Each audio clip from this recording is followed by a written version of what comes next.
Hello, this is Matthew here from the Nations of Sanity project. I'm just doing a debate here on national borders with Noah Fredericks, who's been kind enough to take the time to do this debate with me. For people that want to check out Noah's work, I'll put his Twitter link in the description below so people can check him out. The subject of our debate is going to be national borders. And we're basically just going to do a little opening statement each, and then we'll just get straight into it. So, did you have a preference on who goes first with the opening statement? If you want to, that's fine. Okay, Yeah, I don't care either way. okay, I'm pretty easy as well. Just want to formally say thank you for taking the time to have this debate, by the way. I always Oh yeah, appreciate people that are willing to kind of discuss and debate ideas. I think it's how we move forward. So, I yes, appreciate it. certainly. Yeah, no problem. Okay, right. Well, I'll open up with my sort of side of it. Now, I'm obviously coming from a libertarian position, and I'm not sure with Noah, but he can obviously clarify in his opening Yeah, statement whether he is. But from a libertarian position, I kind of look at the borders position from both a principle point of view and a pragmatic point of view, because those are the kind of two areas which the debate is usually had.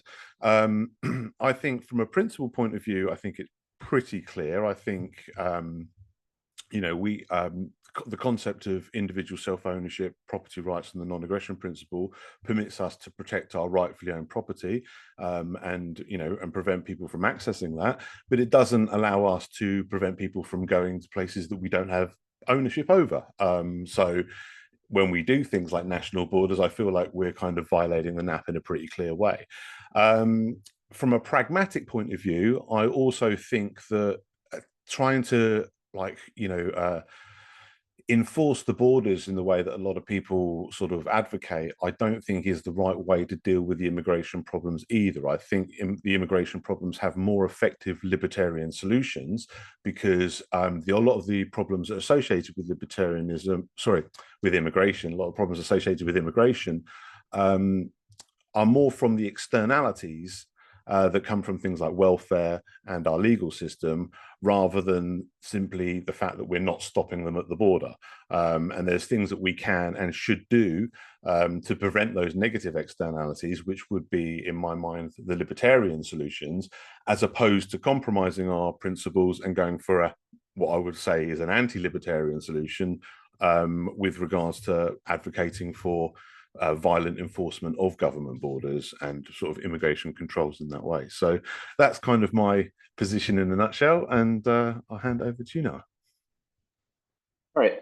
So I'm also a libertarian. I would call myself an ANCAP. I don't really like the term that much. It gets used in almost a mimetic way. But generally speaking, I think that the um, almost axiomatic approach to politics and law is the best way to do so, like the Hoppian approach. I think his system of describing how an anarchist society or a libertarian society could function is probably one of the best, most principled and practical forms of, I guess you could say, self-governance. Um, I do think that in general, his approach to immigration is accurate in both the um, libertarian context as well as the modern contemporary context under a state. I think that the best way to deal with immigration isn't to have a purely open or purely closed border, per se, but to have a, let's call it, invitation or sponsorship program where people that want to come into an area, especially one that is heavily populated, not, you know, I guess the main distinction is many people will talk about the lands or the frontiers as an excuse for open borders, but realistically, that's not what we're talking about in a contemporary sense. We're talking about um, the entrance of people into a society that's already heavily populated, heavily uh, created with property. We have, people living right next to each other in cities, and yet there are people that are, being moved into essentially like hotels in places like New York City.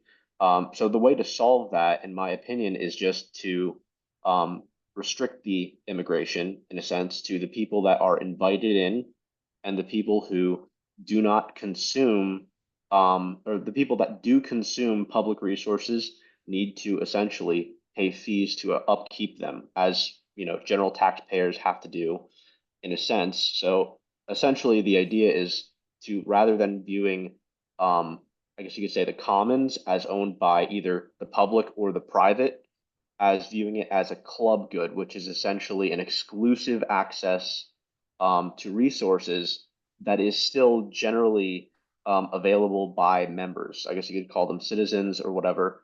But this is one of the probably best like economic solutions to like the tragedy of the commons. People like Eleanor Ostrom, uh, I guess Peter Leeson, they discuss things like this, which are um, the solution to the tragedy of the commons is not to, open it to everyone. That leads to the tragedy of the commons. It's also not to shut it off to one individual, because that person has no restrictions on their use, and they might also lead to the depletion of the commons. So the only way to deal with these public or communal goods is to restrict it by select members of community.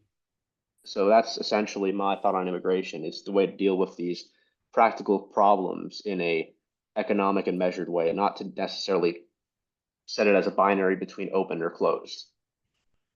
Yeah, okay. Yeah, I mean, I think that's an important distinction because, to be honest, I think a lot of the time this argument gets strawmanned by perhaps unintentionally by the fact that it's not really an open and closed border debate from either Yeah, side, because the so-called open borders, which I suppose would be me, are really just saying, look, we don't recognize the border as legitimate. It's not about open or closed. We don't review it as valid because we only view private property borders valid. And obviously, from your point of view, is I don't ever hear anyone from your side actually advocate closed borders. They all yeah. always advocate, well, like what you've laid out, similar. Obviously, not everyone's saying exactly the same thing, and it's interesting. I'm looking forward to this debate because a lot of the arguments you've given are a bit more fresh and nuanced than the kind of tired old ones that you often hear. So I think this would be an interesting back and forth. It's interesting to hear you invoke hop as well, because I have issues with hop, and I don't know whether that will come up in this debate or whether that's almost a conversation worthy of itself. But a couple of little questions I want to get into before I kind of push back too much. With the commons situation, would what you be talking about be something akin to a private ownership that is, say, collective amongst the kind of citizenry? So, like for example, like for example, where we have so-called public ownership of things now, which is kind of really just government owned, but in the name or the pretense of being owned by us, the people. But it's not doesn't work the same as if we were all kind of joint private owners of something. Like, say, for example, six of us buy a house together. We're not public owners, we're private owners of it, but there's more than one of us. It's like a collective kind of thing. Is that kind of how you would envisage kind of almost like an ownership of the commons that would be kind of public? Is that kind of what you're talking about? I just want to clarify where you're coming from on that. Yeah, somewhat. A lot of people kind of confuse it. I talked to Liquid Zulu on Twitter. I had a debate with him before about his position. He doesn't think that like collective ownership is a legitimate form of libertarian ownership, but his all of his arguments essentially assume that property ownership is positive. It's a positive right, that you have a right to use resources, and that's what ownership entails. But realistically, it's about a right to exclude others. So if I have, if I say I have an exclusive club, what that means isn't that I'm the only person that can use the club. It means that a select number of people can use it. That can be determined via contract, and usually that's the only way to solve the tragedy of the commons, because essentially you can exclude others within the ownership group from taking certain destructive actions. So when I say the commons, realistically, the best example that I could use is not necessarily that everyone in a community owns the whole community, but for example, the roads. Rather than saying this road is owned by one person, and this person can simultaneously use the road however they want, or exclude all of the other people that need to use it. Instead, you can have all these people sign some sort of contract where everyone has a partial or a partitioned right to the road. That might just mean they're able to travel on it, they're able to transport goods. They might not be able to pitch a tent on the road, but they still have some guaranteed right to that cannot be essentially interfered with by others. Okay. But would that be done under the kind of foundation of essentially them being owners of it, but collectively so? Would that be fair Yeah, to say? yeah, it would be under a contract like format. Like Yeah.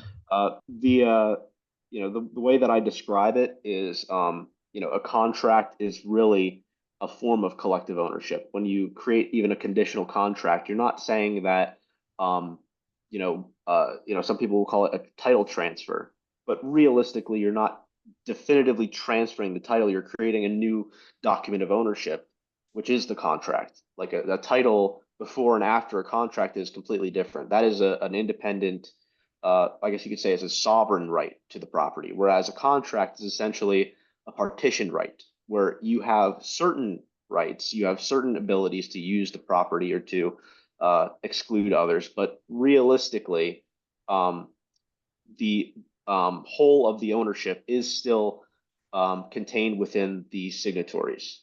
So Right. you Okay. yeah, Or like when you have buyers agreements, for example, on property. I know it's not exactly the same, but in the yeah, sense of having that kind of a right to it, sort of akin to ownership, but with like a condition with regards to how it runs and who else gets to use it and stuff like that. So it would essentially.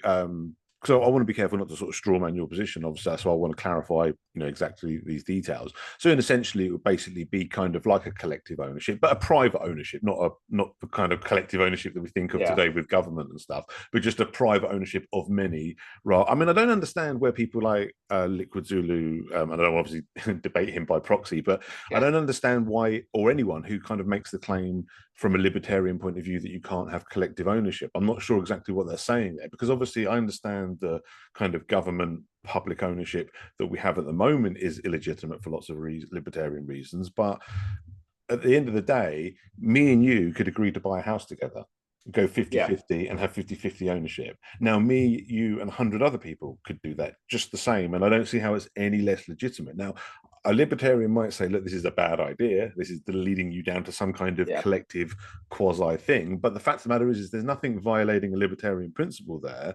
And there's nothing that makes it any less valid. And in fact, a lot of shared ownership is almost unavoidable sometimes. I mean, obviously, not that it's really ownership with parents with children, because it's more like a guardianship than obviously property ownership, but like a mother and a father that bring a child into the world have a kind of equal sort of responsibility and right with regards to their guardianship over the child and stuff like that. And people often will buy things together, as a collective and stuff like that. So I don't really see how that isn't legitimate. I mean, my because one of the things that I've noticed with this debate is which is why I so much wanted to kind of inject my own opinion into it, is I thought a lot of things were kind of being argued across each other with regards to, because I don't see a problem with collective ownership, and I don't see a problem with people saying, and I don't know if this is your argument, so forgive me, I don't want to, again, not trying to strawman you, but for people that sort of say, well, like, like I've heard Dave Smith use the example of like a high school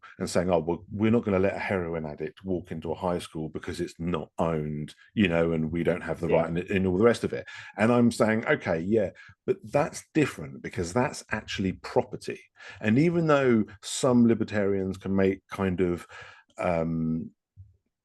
perhaps arguably pedantic arguments about, well, technically it is unowned because no one's rightfully, like it's not been done legitimately, but you could still argue that the taxpayers have the highest claim. And even if you wanted to get real pedantic and say, okay, well, no, really it's stolen money and the people that had owned the bricks that built it and stuff, they owned that part, and the people that put the plumbing own that part. Even if you went down that road, the fact of the matter is if you went back to these people and say, okay, would you want to take back your bricks and your mortar and give back the money you got for the work you done, do you want to do that, or do you just want to give up your right to ownership over that school you helped build? Because from your point of view, as at least it was the same as a private contract, a voluntary contract. So sorry, I don't mean to digress too much, but my point is I'm not one of these people that says, yeah, the heroin addicts can shoot up in the public school because it's public, because my argument is well, we can still treat that like private property because it is still property. I think even the most pedantic libertarians would agree that it would end up being property that's either homesteaded by the people that are using it, or very much the taxpayers that paid for it have the highest claim over it and all the rest of it. And again, it's a kind of like it would be rightfully owned privately by them, but as a collective, because they'd all have a piece of it. So I'm fully on board with that. But the problem I have with the commons and the wilderness and all of that is that's not property. And even though the government claims obviously an ownership over it, my point is like a building like a school or even roads, that is actual property that could and probably should otherwise be rightfully privately owned, whether it's by many people or by one person or whatever. But the point of having a commons is, and this is, and again, I don't know where you sit on this, but I think this is where I disagree with Hop, is the purpose of a commons and kind of rights of way and stuff like that in this kind of area that nobody exclusively owns is kind of a result of the fact that while we all have the right, like the same non-aggression principle that governs our actions as individuals also governs what we do with our property. And it's like, just as I have every right to kind of stand with another person and hold hands, and we all hold hands together in a line and all the rest of it, I have the right to do that, but I don't have the right to me and all my friends to surround you in a circle and stop you from going anywhere, like imprison you, if you like, by saying, well, you can't touch us because we own ourselves, and that's an aggression. Now, I would say the exact same argument with property. People couldn't enclose you in a way that you would be trapped where you are and you couldn't go other places by just like having their property surround you and having no gaps in between and all the rest of it. And to clarify, I'm not saying that if they did that, you would then have the right to kind of go over their property. My point is they wouldn't be allowed to do that in the first place, just like a bunch of people wouldn't be allowed to enclose you and circle you. Now, I understand that that's not exactly the same as like a national border wall, but the kind of premise is similar, because the argument, and again, I don't want to be like arguing a straw man. So if you don't agree with the positions I'm sort of arguing against here, then obviously clarify. But my point of view is even with the whole, okay, well, let's have like some kind of collective ownership and stuff like that, I think that flies with property, actual property that would otherwise and could otherwise be privately owned. Roads, schools, even parks, that are actually manufactured. But when you get into the wilderness, when you get into areas that aren't homesteaded, under libertarian principles, they aren't rightfully owned by anybody. And even in an ANCAP society, at least how I understand property rights, and this is where I disagree with Hop, because I don't think he gets ANCAP quite right, and I'd be interested to hear what you have to say on this aspect. But even in an ANCAP society, there's a certain level of minimum kind of unavoidable commons that comes from the fact that people can't enclose and trap other people. So certain rights of ways, certain areas of commons that are just kind of absolutely necessary to avoid NAP violations are there for that. Now, that doesn't mean we shouldn't and couldn't go beyond that with regards to kind of having kind of communal areas in the way that you're talking about, where we kind of have a higher standard. Because the problem is the NAP, it does give us a bare minimum, and it does mean that we have to tolerate heroin addicts unless we have a kind of other right to not, you know what I mean, and stuff like that. Yeah. And that doesn't mean that we can't create parks and areas and stuff that are family friendly, for example, and have these higher rules and that kind of play the same role as the commons, but to that degree that you want and with that sort of level that you want.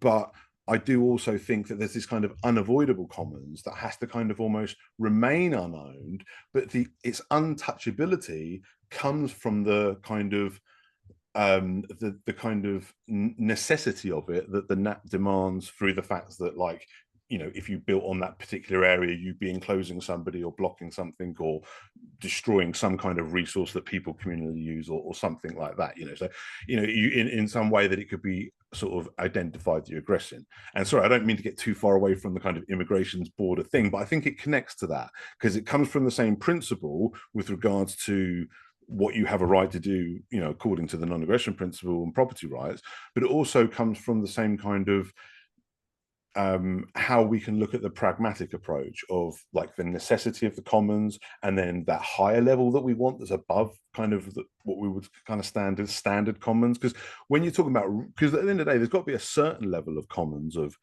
just like say in the wilderness, there's no reason why a heroine can't shoot up, because no one owns the wilderness. So no one would have a right to tell him, because then he is just his own body. But like I say, when you get to a park, that can be property. It might be public in the sense of being collectively owned by a tax-paying collective, but really it's privately owned in a kind of real property right sense. And that, and only that, is what would give us the right to keep the heroin addicts out. And this is the same thing when it comes to things like borders. That's why I've got no problem with kind of self-contained cities if you had every single property owner involved in agreement and no one was being entrapped that wasn't consenting. But when it gets much more difficult to do that with a nation, with a country, because what you have there is you have so many different property owners and people who you know um who you would be infringing on by either preventing them from inviting people in, or I know you have the invite system, so you might come back at me with that. But I just feel like you've got that principle aspect, and then you do have the pragmatic aspect of there are these, as I say, these libertarian solutions, which we can get into more. But so I've gone on a little bit there, but I hope I've given you enough to respond to. Yeah. So the way that I would, reframe the encirclement example, a lot of people use it as a way to kind of represent this idea of like forestalling property. But realistically, the problem isn't the forestalling; it's more or less the blockading. It's the fact that the person from, like, if you have the example where you see the circle A, circle B, circle C, B is the border or the blockade. Um, then the problem isn't that C can't get to A. The problem is that A can't get to C if we consider A to be the inside. So if you have a border B and there's nothing or no one inside of it, it's not really a property violation. That's just a declaration of property ownership. It's you're bordering A with B.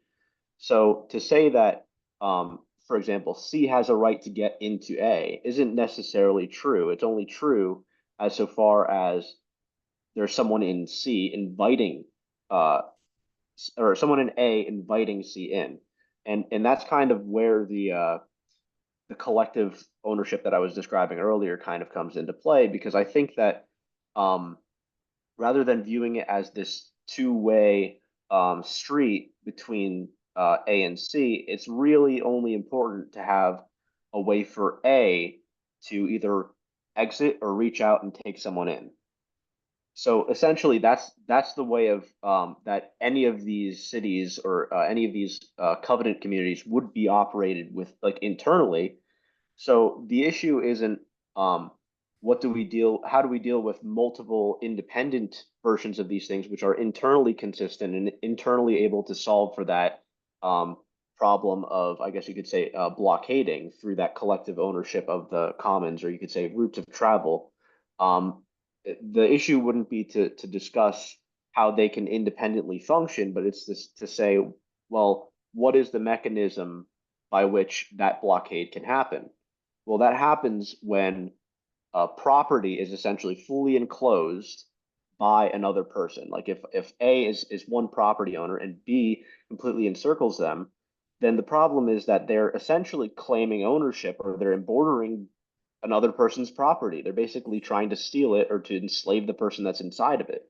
So if you can solve for that by enabling A to have rights, or A to have some portion of B that they can use as a corridor for travel, then the underlying issue of travel is essentially solved. So you don't really have to get into, from that perspective, the issue of unowned land or unowned property, because if you have someone that's enforcing that unowned property to stay in a certain condition, like if you create a fake border, I guess as someone might say in the forestalling example, that they create a fake border through the wilderness of Utah and say that no one can pass. Well, they're really, in practice, they're homesteading that area, or they are like making a property claim of that unowned land. So the issue to immigration isn't necessarily that, like, even like from your perspective, isn't that borders are created. It's that there is a state that is essentially um, seizing lands and preventing other people from using it on both sides of the border. Like you could say that the issue isn't that immigrants aren't able to use I guess you could say homestead property in Utah or in like some forest. Is that the state doesn't allow anyone to do that. They don't allow their own citizens to do the same. So the way to get to a solution isn't to focus on immigration. It's more or less to focus on the state itself. And if that's not really the issue at hand, it's kind of a different issue. You're not really talking about borders anymore. You're talking about, like, I guess you could say, the frontiers. You're just talking about um, like the state needs to like abandon their efforts to, occupy the frontiers. And that's like almost a completely different issue in many respects from the like modern immigration debate, in my opinion. Yeah, I mean, the thing is with the A, B, C, D circle thing, the only thing with that is because like it depends exactly what we're talking about as to whether I agree with it or not. Because, for example, if A is like like you say, the property owner, and then and B encircles him, as you say, the only real person who is the issue is A, assuming we're talking about A being the property owner of of A, Yeah. when you scale it out to kind of like you know nations and countries and stuff like that, I think it becomes an issue because there's more to homesteading an area with regards to making it your rightful private property than simply putting a fence one side of a mass wilderness. So I think there would certainly be kind of shaky grounds with kind of like the property rights claim of doing something like that. Like like for example, the land enclosure movement that we had in England, I think was a massive NAP violation because they essentially that was how all of the feudal lords kind of claimed ownership and rule over all of the peasantry that were already living on this land in a way that probably would have made at least not obviously the whole land theirs, but certainly their little dwellings, their own little properties, because they homesteaded those little dwellings and what have you. And you get a enclosure movement where they basically say, right, well, this is all mine, including everybody that's already on here. Now, obviously, I'm not saying that's what you're talking about or anything like that, but that's the kind of problem that I feel like comes down the line from that argument. That's the kind of sort of slippery slope with regards to being a little bit fast and loose with what we demand with regards to with regards to what qualifies for homesteading. So that is kind of one issue that I have with that example. The other thing I wanted to ask as well is because like I say, I'm in agreement with it pretty much when you break it down into kind of just property, like say A property and B's doing a little donut around it.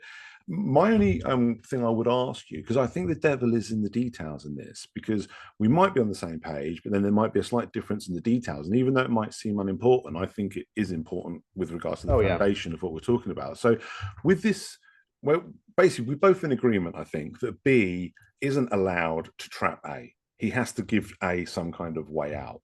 So we both, Yeah.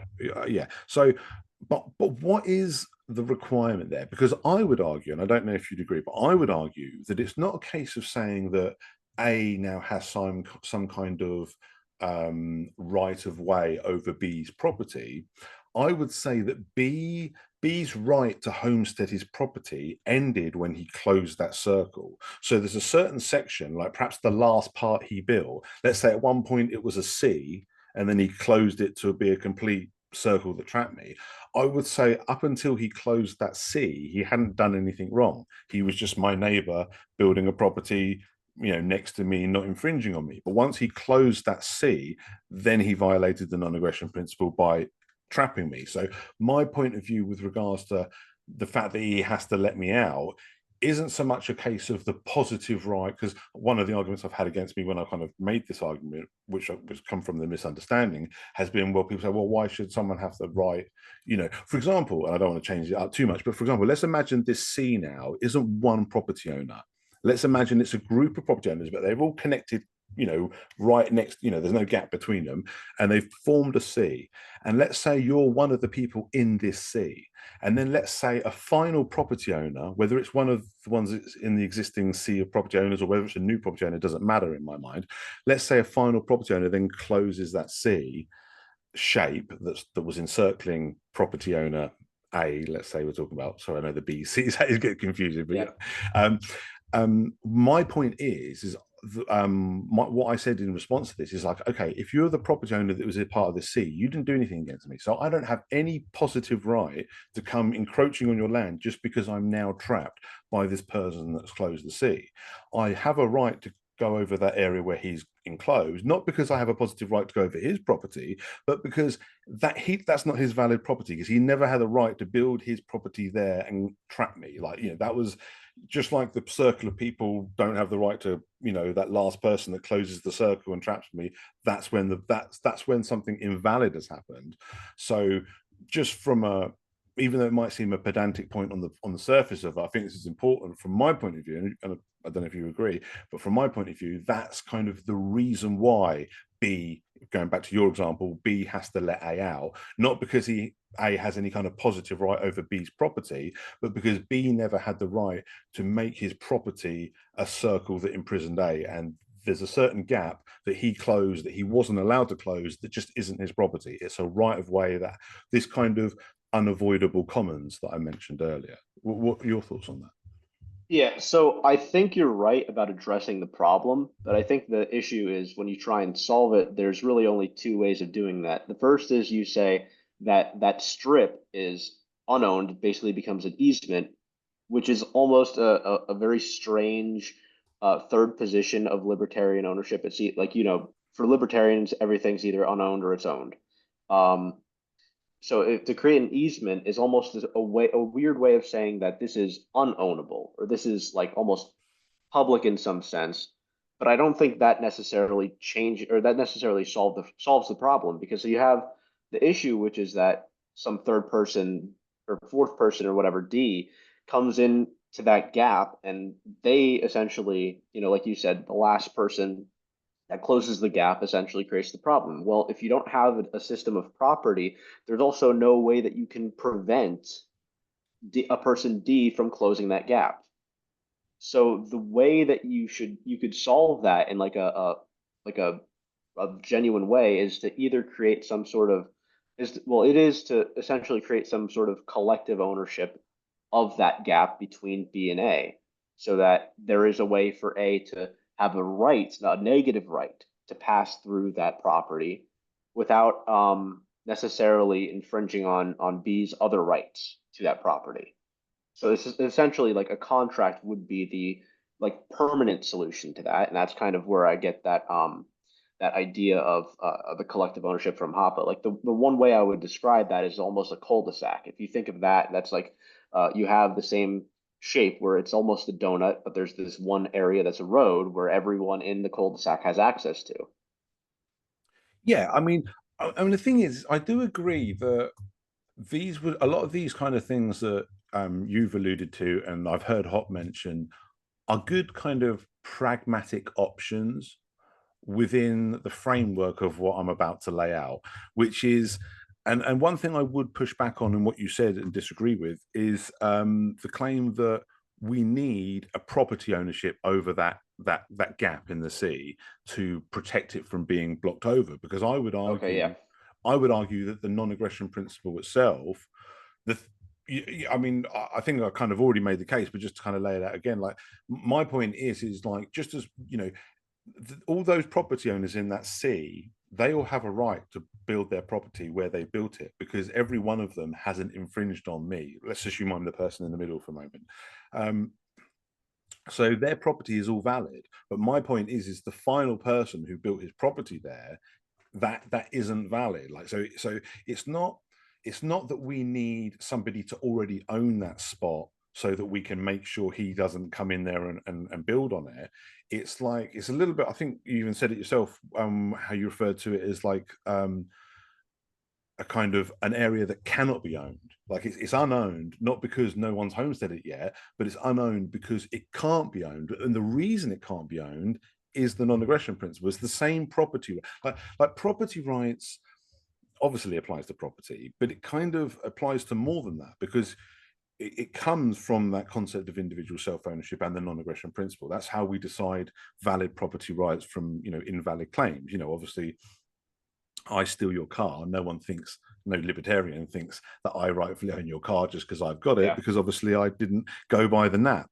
And it's like, if like I said, if me and a bunch of friends are all playing Ring a Ring of Roses with our hands together in a circle, we're not violating the nap unless we encircle you. Let's just say we're in some kind of wilderness area where no one's got, any property Yeah. right, unless we encircle you and decide to play our game and not let you pass. And every time you try, we claim that you're aggressing because you're, the problem is I know it seems simplistic, but that's how I kind of view the property circling aspect, because they would say, well, you're trespassing if you try to, cross and all the rest of it. And my point is, well, okay, well, if we were all playing some kind of Ring of Roses game style near you in a way that wasn't trapping you, then we're not infringing you. But as soon as somebody tries to, enclose you, like with closing the sea with the property, then they're violating the non-aggression principle. So my point is property rights would still protect that right of way, even without actual property ownership being put in place for it, because the same principle that defines rightful ownership would make it, as you say, it's unownable because it can't be owned, not because it just hasn't been yet. You know what I mean? It's because someone trying to make ownership of it would violate the same principle that would make their ownership claim valid in the first place. You know what I mean? So they can't do it. It's just, so it's kind of like it's protected in that sense. That's why I talk about like the unavoidable commons, and say that would be separate from, say, these extra common areas that we might want to kind of build on top of that to go beyond this kind of bare minimum, because it would be a bare minimum unless I could say that I mean, here's a good example. For example, it would also count on like its first use principles would come into play. So let's say, for example, this C, and this is just, I don't mean to overcomplicate, but I just want to illustrate my point. Just let's imagine this C shape now. Let's say the gap is big enough for my use. I've had no problem. But let's all of a sudden, because I drive a car that's so and so wide, but let's all of a sudden decide I want to buy some kind of big tank or a lorry or something else that's just too big to get through that gap that I've previously established my use for. Okay, now that's tough on me, because I'm the one that's now introducing a new use that hasn't already been applied, So I can't now demand that property owners that weren't violating me for are all of a sudden violating me because I want a bigger gap to get into my house.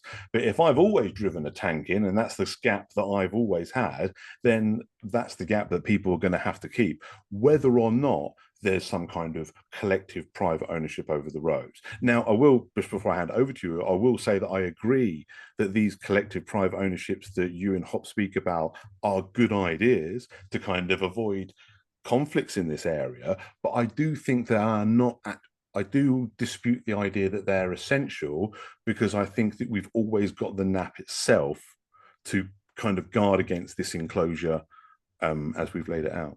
Sorry, I went on a bit. But Oh, yeah, that's fine.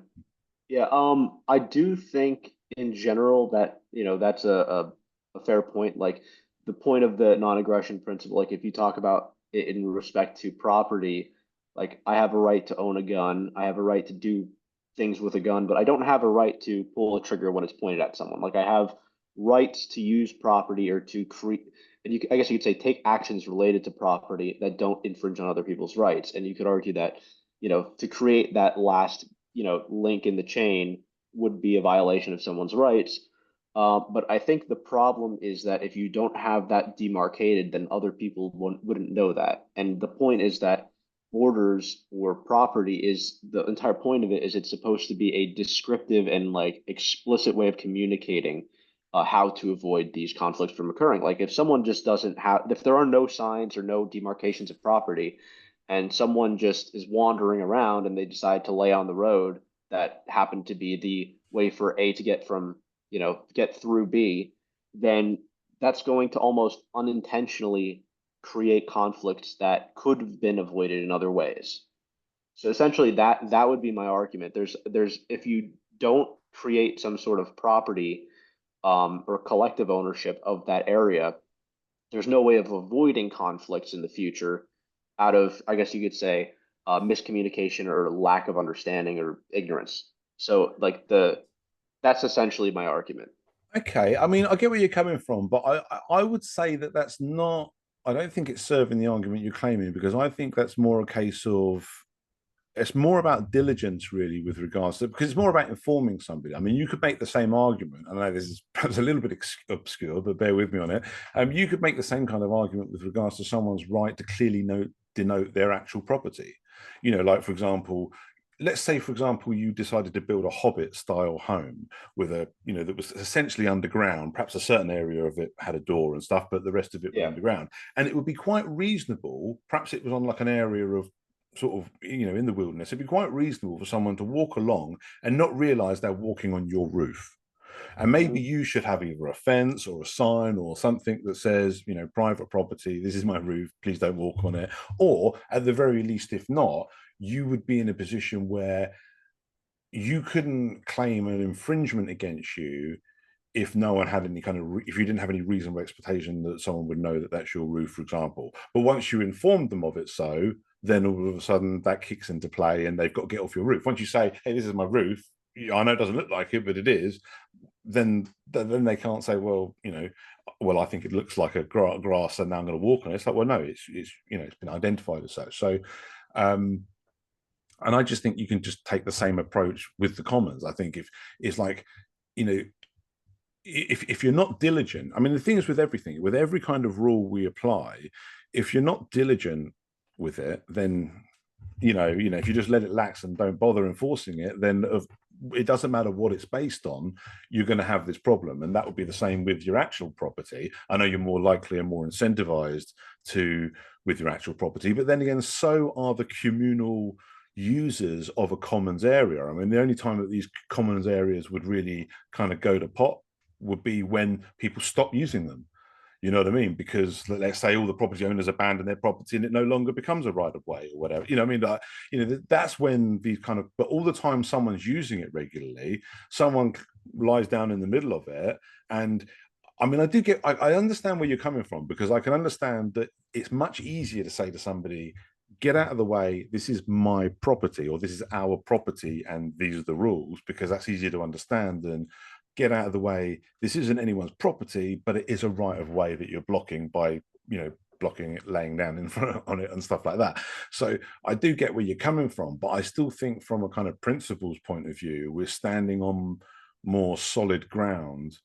I mean, well, perhaps actually no, I'll take that back, because like I say, what you're advocating for can work. I don't object to it applying when all the property owners involved agree. I just don't like it being spread like I say. I think your ABC circle thing works when it's property owners all the way, but I think when you extend that out to like nations and the world and stuff like that, and you're essentially enclosing areas that you don't really have any kind of homesteading Lockean. I mean, I'm not an expert. I won't claim to be an expert. I've only recently become familiar with Hobbes' work and disagreed with a fair bit of it.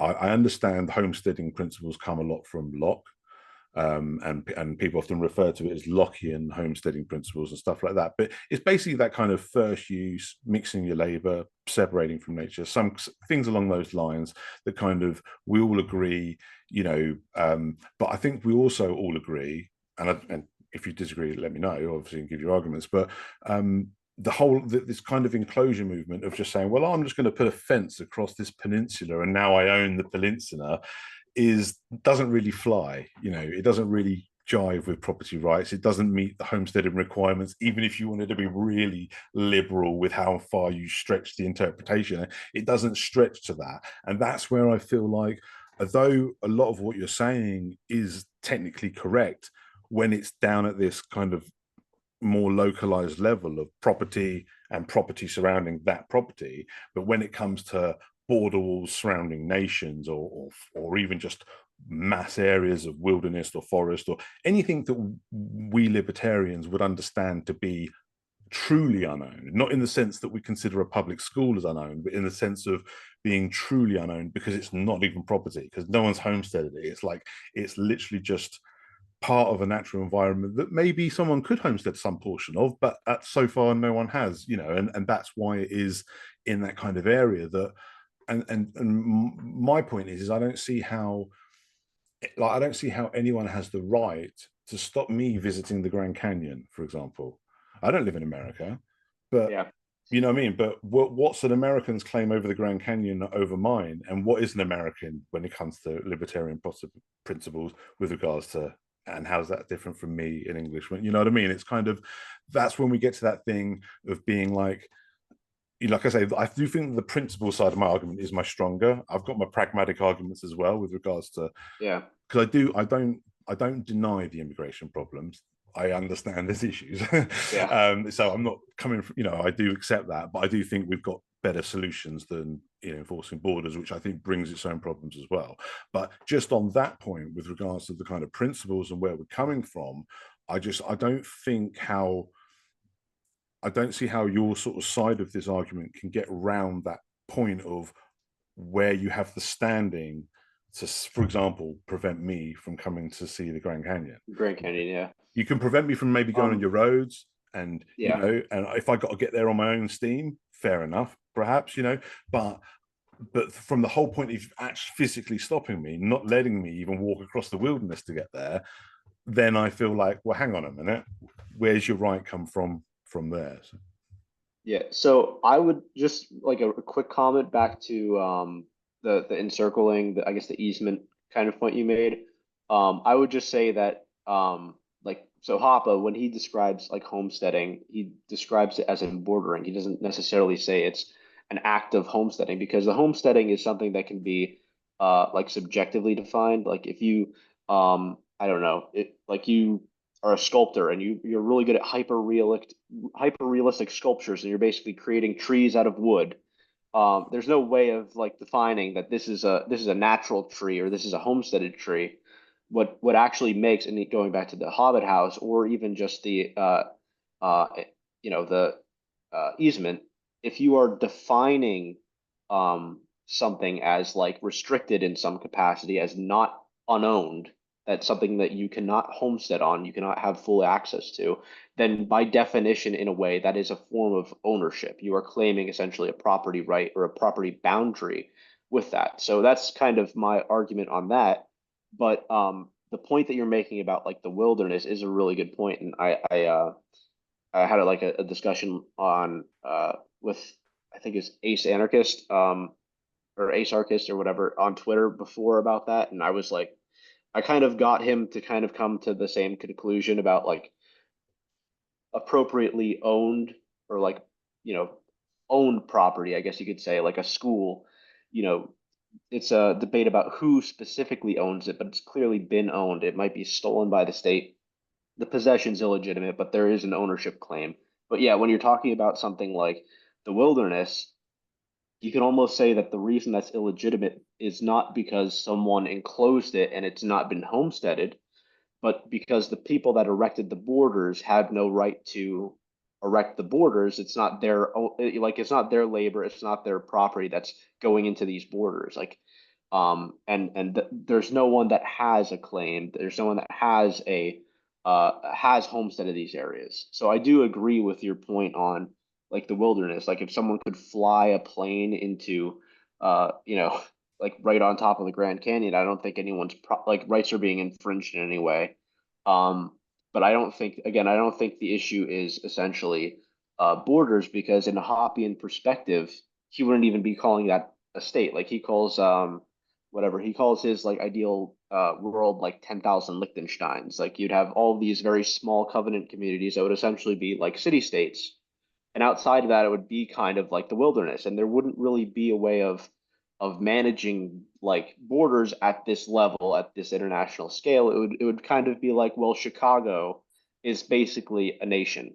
So Chicago can regulate who goes in and out, but you can't really say, oh, well, there's this grassland in Illinois, and you can't go in there unless you're of XYZ uh, region. You have your pass from this area. Um, I do think that is a valid point about the immigration issue, but I don't think that applies very much to the contemporary side of things. And again, the point is almost that, that area isn't really, um, how would I describe it? That area isn't really a border in a sense. Like that wilderness area isn't treated like a border, it's treated like the state's property exclusively. Whereas the citizens in A, the non-state actors in A, and the non-state actors or even the state actors in C don't have any like permissions, or they're prevented from accessing that B, which is realistically unowned land. It's only claimed as owned land by the state. I do get that point. Yeah, well, that's why I think it's an important distinction to make, because I just feel like, and I'm glad that we're having this kind of debate proper, because I feel like other debates kind of talk past each other in this sense, because I do understand the kind of libertarian purists who want to say, well, a public school isn't rightfully owned in the way that a private one would be.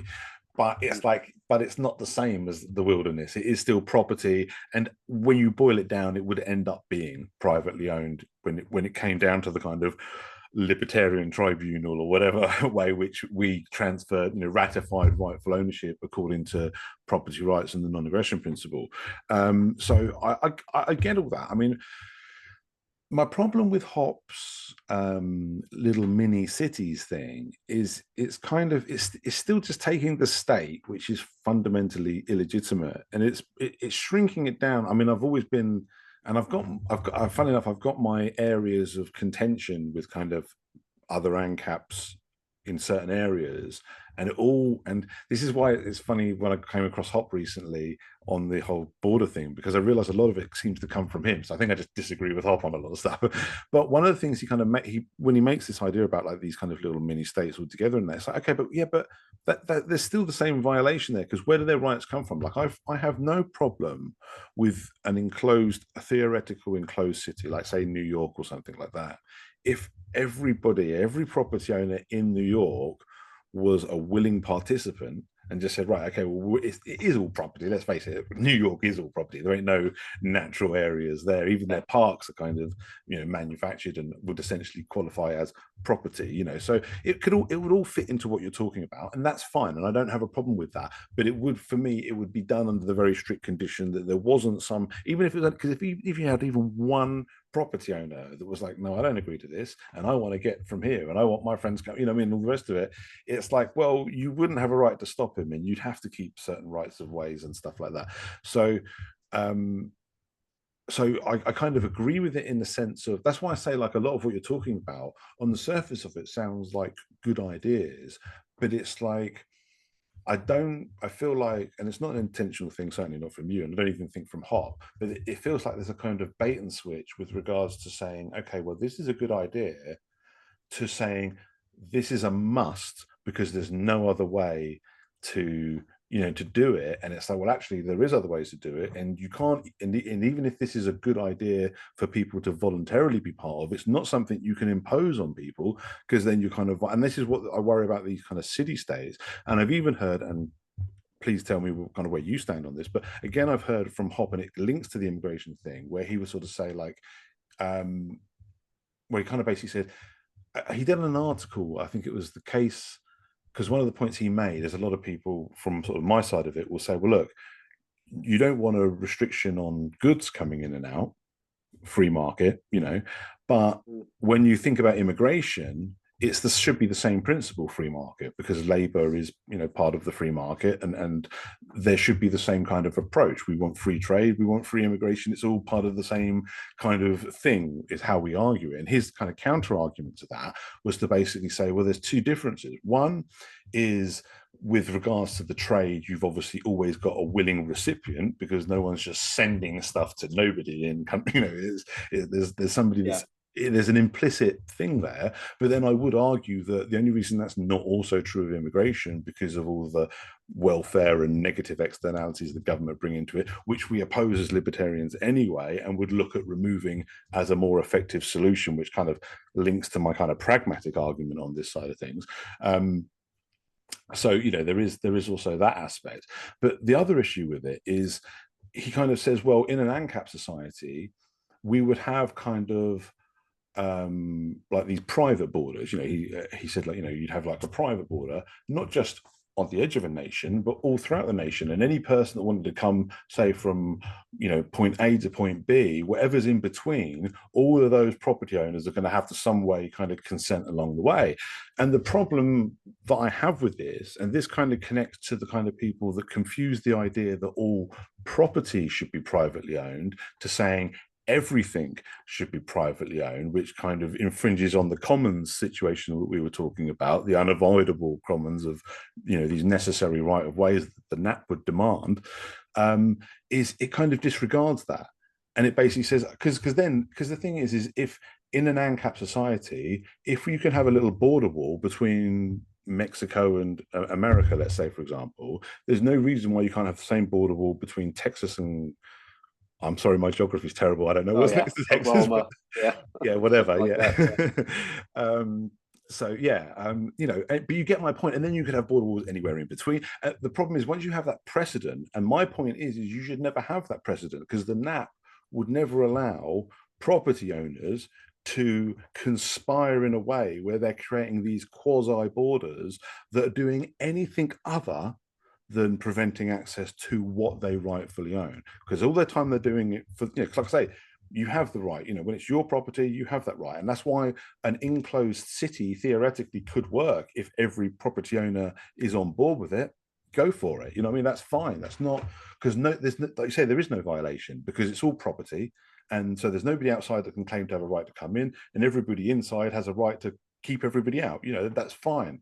But like I say, the reason why I don't think this extends to kind of any nation as we know it today is because every country on earth has, it isn't just, first of all, even in the unlikely event that you've got all the property owners to agree, you've still got all the wilderness areas, all the people that don't own property. And also, my point is, and sorry, I don't mean to go on too much on talk, but my other point is this is where I think it connects to what I think is Hobbes' fundamental error with regards to his conceptualization of anarcho-capitalism, because I feel like if you take his logic to its logical end, you could end up with an ironically quasi-fascist dystopia where even if you were lucky enough to be a property owner yourself, you would not be able to go anywhere. You would not be able to step off your property without basically trespassing on somebody else's or being part of some kind of agreement because it is somebody else's property where you have to submit to whatever rules that come from it. And then all of a sudden that starts looking like everything that we hate about an authoritarian state is in that apart from the centralization. Like the only thing that's missing is the centralization. But I don't want to replace centralized authoritarianism, fascism, whatever you want to call it. I don't want to replace a centralized version of that with a decentralized version of it. I don't want the government to not let me leave my home. I also don't want to not be allowed to leave my home just because all the property owners around me were able to build around me in a way where they could then essentially trap me and bribe me to pay whatever toll to go about my business and all that. Sorry, I know I went on a bit, but I hope I've Oh yeah. kind of illustrated my point of view on that. Yeah, I do think again, like the solution to that is still that idea of like the commons being collectively owned by the community. In that small city state example, you wouldn't necessarily have a state in a sense because it would be generally speaking like a covenant is a form of contract that everyone would have to agree to create property or to join the community in general. So it would almost be in rather than B existing as the commons and then A being formed around A has to enter A, or A has to get through B to create A, and by doing so they accept these terms. But generally speaking, A would still be, governed by the non-aggression principle exclusively. It would be governed by the property owner. And the same would go for that unowned land outside of that city state. It's just on these areas you would have restricted behavior. Like you can't, for example, take a nap in the middle of the street would be an example. You can't fish after 9 a.m. Or before 9 a.m. or something like that. You'd have like policies that are like related to the property usage, which are essentially not laws in the sense that they are legislation, that they are just created on a whim by random random overlords, but instead they're accepted norms that are created preemptively by society via contract. And you can't just go about and change those without some additional unanimous agreement among the property owners. Like, I guess you could say an example would be, you for a lake, you might have some sort of toll that is created, but a road, on the other hand, that might not be the case. And the I guess the big distinction between that and a state is that the penalties for that would only be related to property because of like Hoppe and Rothbard's proper or contract theory, like the way that that is structured. Everything in it relates to the contract, so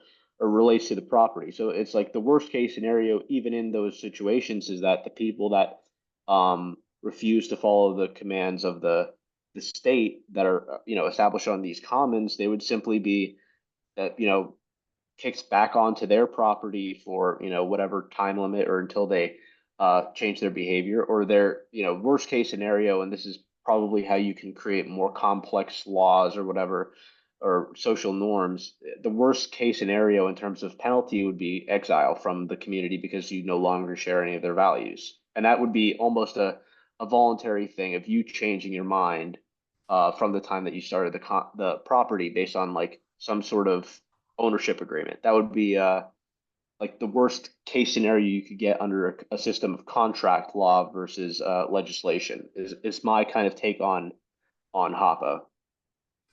Yeah, I mean, yeah, I understand what you're saying. I mean, the buyer's agreement, I think, kind of thing, something like that is Yeah, what you're alluding to. Yeah, I mean, and to be fair, it's an important point you make to distinguish because it's not what we're talking about when we're talking about, like you say, all property owners collectivizing in that way for this kind of city state. Like you say, it's not really a state in that situation. It's more like a yeah, covenant community.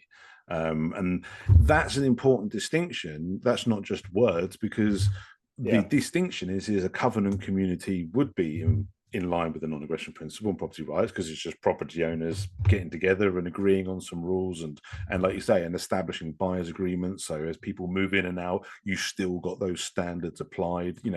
Um, that's all well and good. I think the thing that makes it cross the line into being a state, I think the thing that's important to keep that distinction so that it is truly a covenant. Because I agree, when you describe it like that, that is a covenant community. That's fine. Me with my whole non-aggression principle thing, it's not. I haven't got any grounds to say anyone's doing anything wrong, but with when I think I can, and then when such a thing could be considered a state, is like I say, if there's any property owners that didn't agree from the beginning, that it was kind of imposed on, then you've kind of got state-like coercion, ruling, whatever you want to call it. That's where you're kind of crossing that line.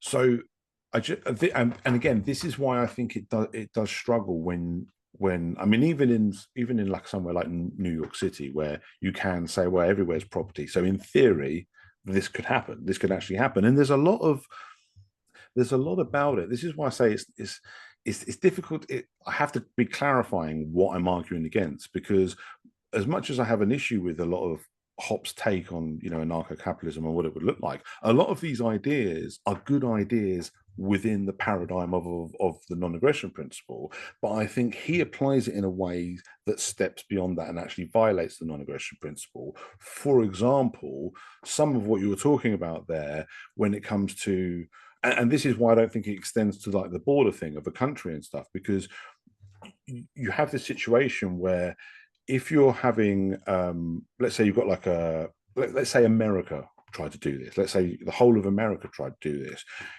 First of all, you're going to have every single property owner in America on board, otherwise you're violating the non-aggression principle. But also, how much of America is going to have to be homesteaded to the degree that pretty much all of it is property, so that you're not doing, like I say, where's your right to stop me going to the Grand Canyon kind of thing come from. I think there's certain kind of unavoidable issues, and the problem is I'm kind of I'm very kind of a bit of a purist with the principle kind of view, but it's not for nothing. It's not just for the sake of being pure with the principle, because I think that every time we go over it, it sets a precedent that kind of creates a crack and a rot that kind of extends. And my problem is if we allow this kind of Hoppian style privatizing of everything, where people can be entrapped, where areas that we don't have ownership claim over can be kind of blocked off from people, accessing and whatever. I think that is when it crosses over that line, and that's when it becomes a state. And the problem with that is once you do it on a national border, like I say, you can do it on a state border, you can do it on a county border, you can do it anywhere, and all of a sudden it even though what you're talking about, I do think is a very good argument for kind of avoiding that down the line, saying, well, let's just avoid this tragedy of the commons and let's get our property together and do what you're talking about. I'm saying, okay, that's fine, but I'm saying, but let's only do that with the understanding that even when people don't do that, the non-aggression principle still protects them from enclosure. It still protects the unownable commons, because you, as I say, like going back to that example with the sea being closed, you don't need someone to own the open area of sea to have a road, even though that's a good way to resolve it. Like, so that's why I want to clarify. I'm not saying that what you're suggesting is a bad idea in of itself, but what I object to, and where kind of the kind of the meat of this debate, I think, is the fact that I don't think you have a right to impose that scenario. I think that even without that, if I'm in the middle of this sea of property owners, as in sea shape, not sea and ocean, this sea shape of property owners, my point is the non-aggression principle prevents anyone from closing that sea. Now, maybe you could come to me and say, well, do you know what would be a good idea? Is if a property owner close that sea with a buyer's agreement that you agree to. And if I agree to that, that's all well and good. But without my agreement, as the person who's potentially being trapped in the sea that's being closed up into a circle, without my agreement, you don't get to do it, because the non-aggression principle protects me from being trapped by you. Whether it's, like I say, whether it's a group of people holding hands or whether it's a group of property owners kind of metaphorically holding hands with their property by not having any gaps and ways of me getting out, either way, the non-aggression principle says you're not allowed to do that. So I do think that Hop's solution is, it's not essential, like it's not solving the problem in the sense that that problem is already solved by the non-aggression principle itself. But I do agree that from a pragmatic point of view, it might be a good thing to kind of, like, all the potential people that would be enclosed, it might be a good way of coming to them and say, hey, this is a good idea, rather than just having, even though that right of way can't be enclosed because we're not allowed to entrap you, but let's say for whatever reason we'd like to create an enclosed community. Do you want to be part of it? If they say yes, then you can go ahead and do that. And that's why I say, but that, I think, even though it might seem like a minor detail, that for me is the difference between a covenant community that's fully in line with the non-aggression principle and a coercive state that's violating the non-aggression principle. So I hope I've kind of made my Yeah. point clear on that. Yeah, I think that makes sense. Like, yeah, the idea that you could impose essentially, like right now, you could just jump from right here where we are to a covenant community is like that would not be feasible. You would have to establish that almost voluntarily, and you would still need to have essentially these ways of travel until that essentially gets resolved. But I guess the issue that I would point out is that getting rid of the national borders doesn't solve that either. Like you still have the issue that if the state is still going to exist, um, in the same way that that wouldn't be necessarily a solution. Neither would be opening the borders, because what you're doing at that point then is you're not getting rid of the state. You're just getting rid of the state at the perimeter. It's still a state at the entire area. Those wilderness are still going to be, forestalled, I guess, and not just from the immigrants now. It's just still going to be forestalled from the natives, and that's the big issue. So to call that aspect, to call into question that aspect of the state and then almost call it immigration isn't really it's like only half correct, because the bigger issue is that it's claiming ownership over this area which is unowned. And it's not just doing that, again, against the immigrants, and where, opening that border would still lead to the same result. They wouldn't be protecting the border, but they would be protecting the land right after the border. They would be saying you can't homestead this area. And that still would be the same at the border of a city and that area. That I guess you could say a covenant community and that public land, or that the state possessed land. The same relationship between the immigrant in that land is and the covenant member and that land is still the same. The state is going to prevent you from occupying or homesteading on it either way. And I think that's a more important, or like interesting conversation to have about how to deal with that. You could say that almost the Hoppian approach to that would be to uh, you know, demand that the state restructures its borders so it's not claiming these lands that are not property.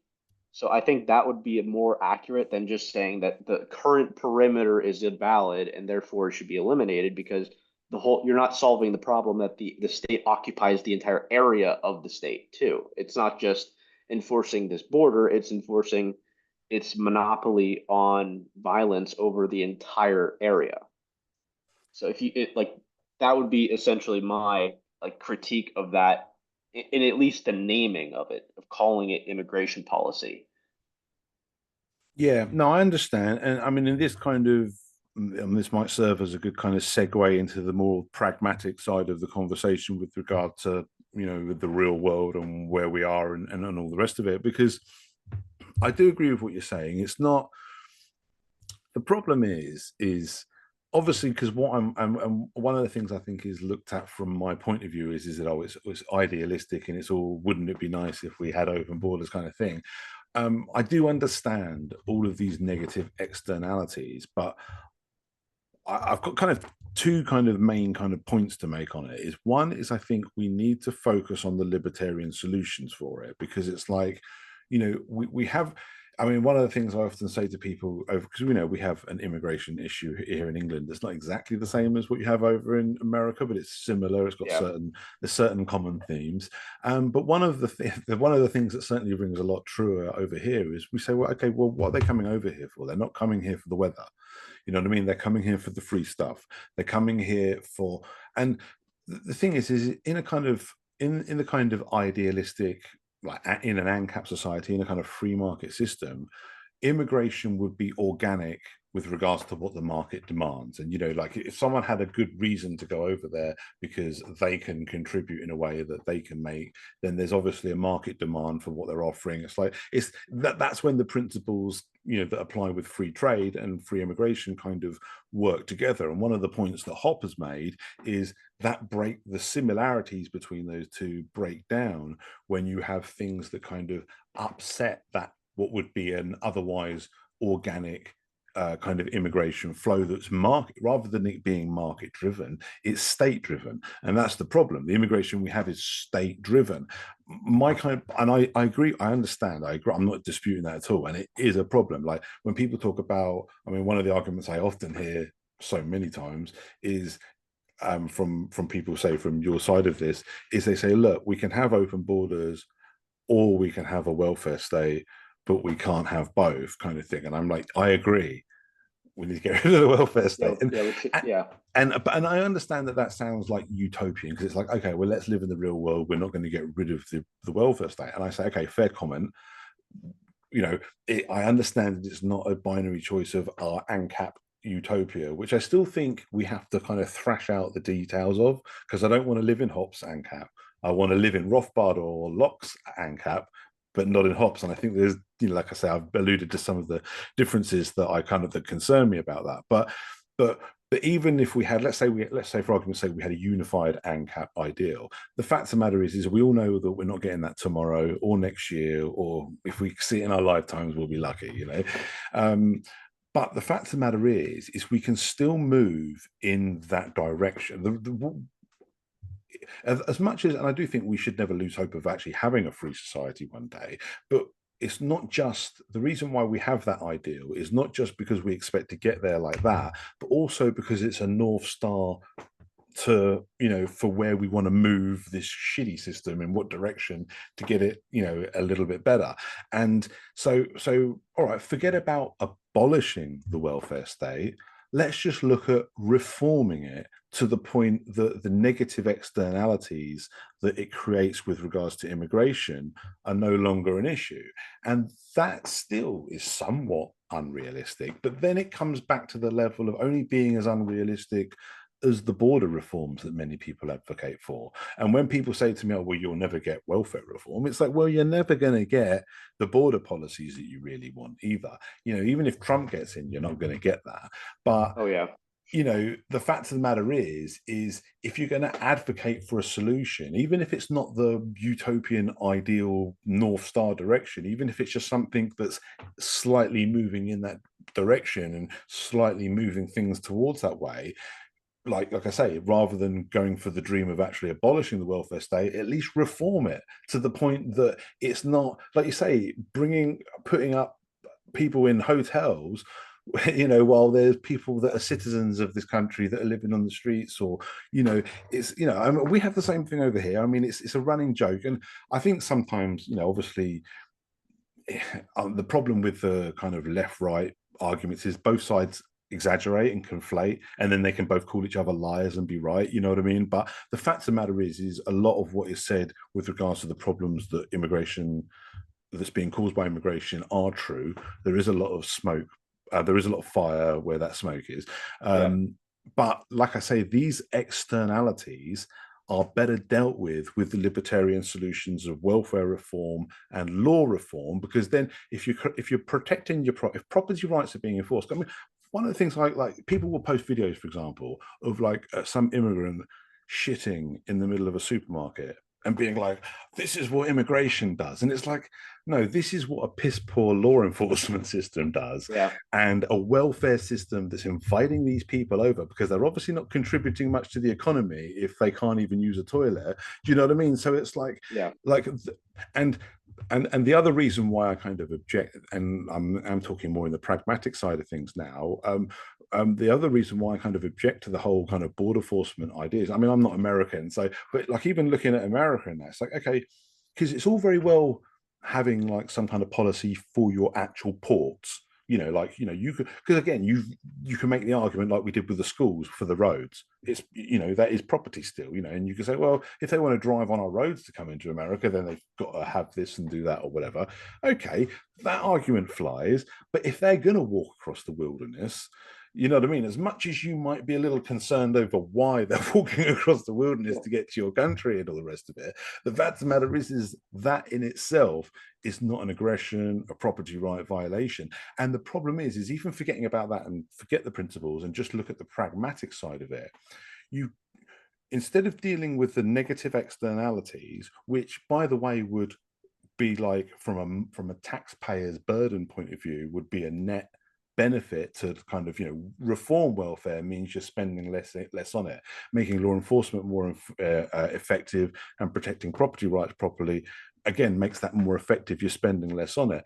Enforcing a border, particularly for a country as big as America, covering all of these wilderness areas, policing that, because it's not just about building a wall which people can, we've seen them with their little makeshift ladders getting, I mean, it's like even if you had the principled right, even if we forget about the libertarian argument and just look at it purely on pragmatic point of view, it's like you're fighting a losing battle. It's going to cost so much money, and it's going to mean so much of an extension of the very state that's causing all these problems in the first place to police a border, particularly even a country as small as England. We can't police our waters, people coming over on boats and stuff like that. But again, I was like, well, we don't need to. We just need to stop offering them a free house when they get here, and they're not going to go in a boat. Yeah. So it's like, I just feel like, I know there's no, just going to get it all done. And even the less utopian solutions are still seem unrealistic. But the fact of the matter is we've got to look at what's going to make the things worse and what's going to make the things better. And I do understand that on the surface level, we look at all the problems caused by immigration and we just think, okay, we need to sort the border out to solve these problems. But I actually think that the problems need to be sorted out with regards to the externalities, because not only is that the more economical way to approach it, because you're saving, like I say, you're spending less money rather than spending more money, and you're shrinking the government rather than expanding it. But in addition to kind of like those pragmatic arguments, in addition to that, if you do it the way with the externalities, even if, because the problem is as well, let's even though I don't think the border thing would solve it, let's imagine, let's just say for argument's sake, that enforcing the border was doable and it solved the immigration problems. And let's forget about how much more money it costs on the rest of it. Let's say that that solved those immigration problems. All the other externalities that makes immigration a problem that we haven't dealt with are still going to be problems. Even without immigration, welfare is a problem. Even without immigration, our law enforcement, protection of property rights is a problem. I mean, that person shitting in the supermarket might be a citizen. I mean, he might have been an Yeah. immigrant, but he might have been a citizen. And the fact of the matter is if we don't have a society where we are able to stop people taking a dump in the middle of a supermarket because we're not even enforcing basic property rights to that kind of most basic level, that's not controversial. I mean, I'm one of the most anti-police people you'll meet. I despise them for many reasons. But so when it comes to, like, you see police encounters, I often have to check my bias when it comes to who's right and wrong, because I have to understand that I know I've got a bit of a bias against the police. But sometimes I'll see a situation, obviously, where they're in the right.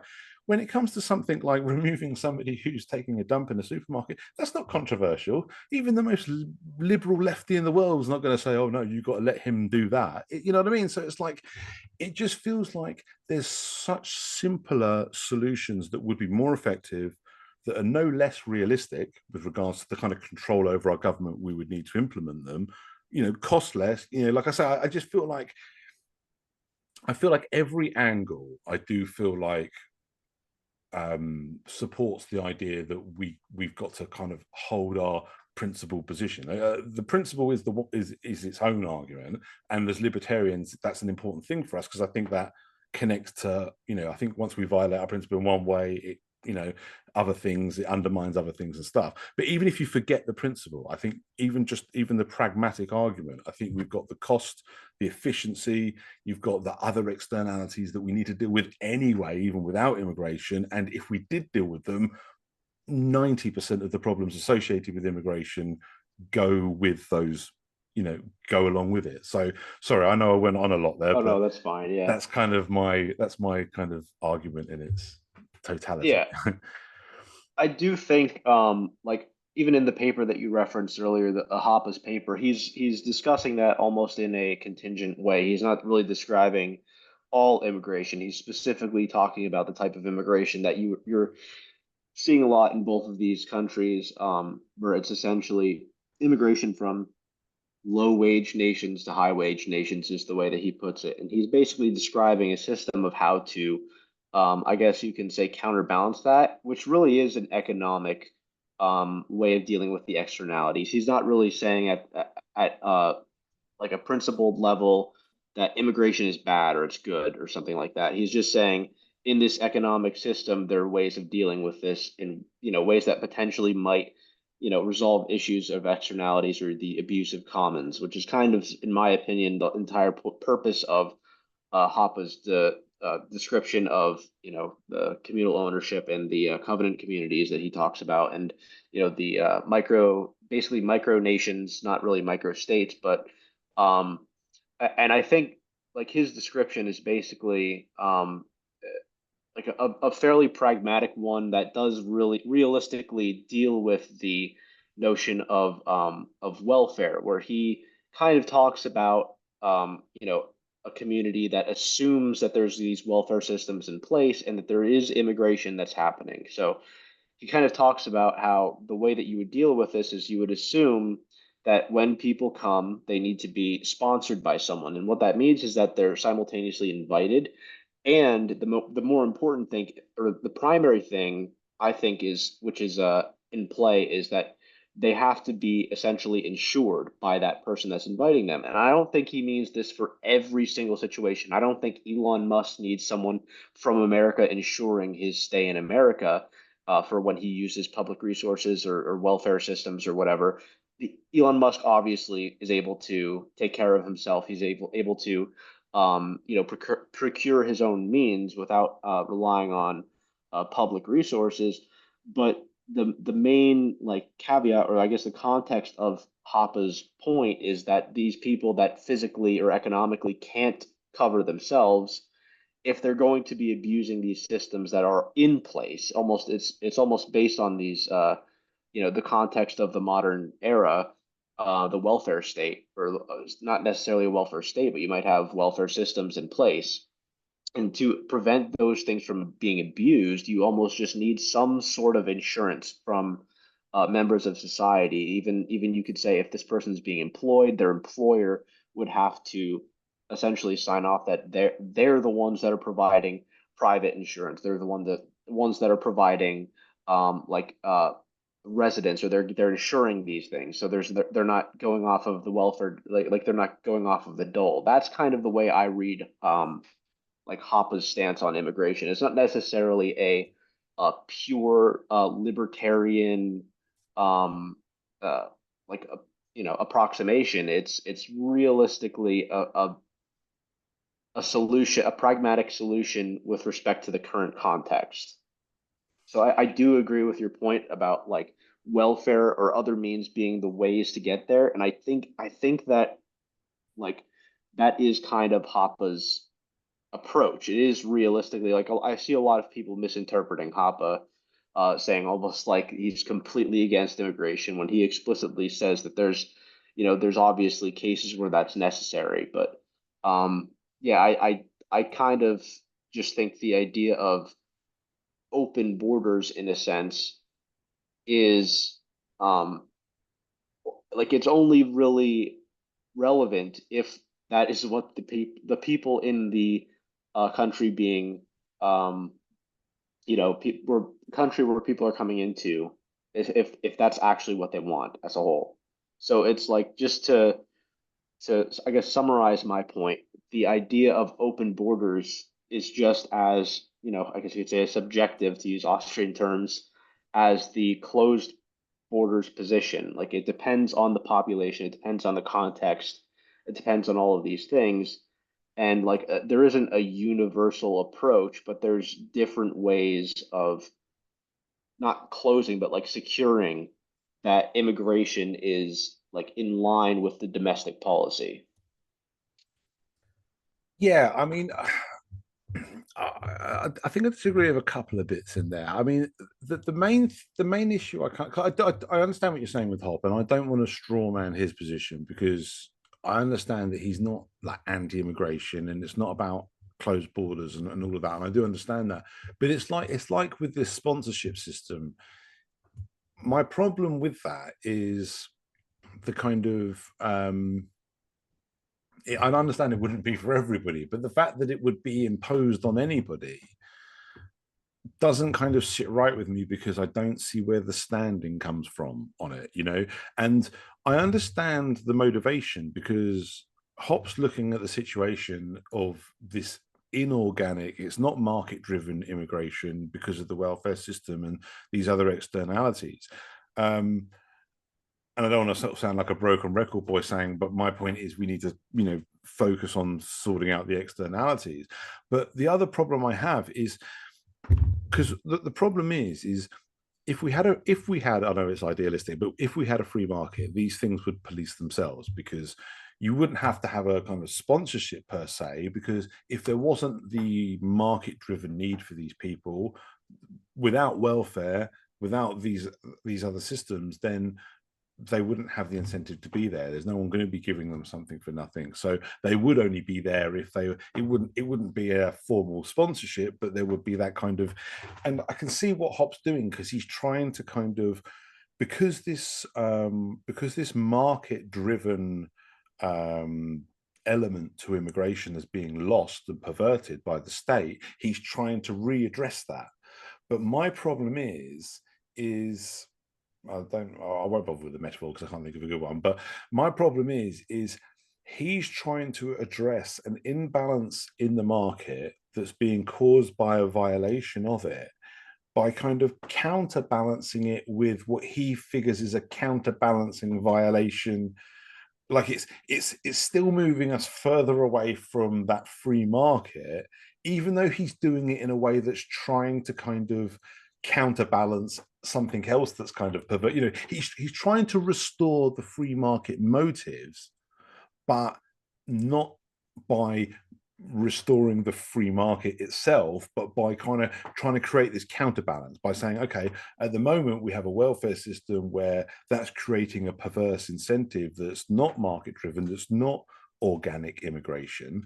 And the way to kind of counter that is to have something like a sponsorship system where we can kind of ensure that the people coming over aren't just going to be freeloaders that are doing anything, because they have to be sponsored and they have to be anything like that.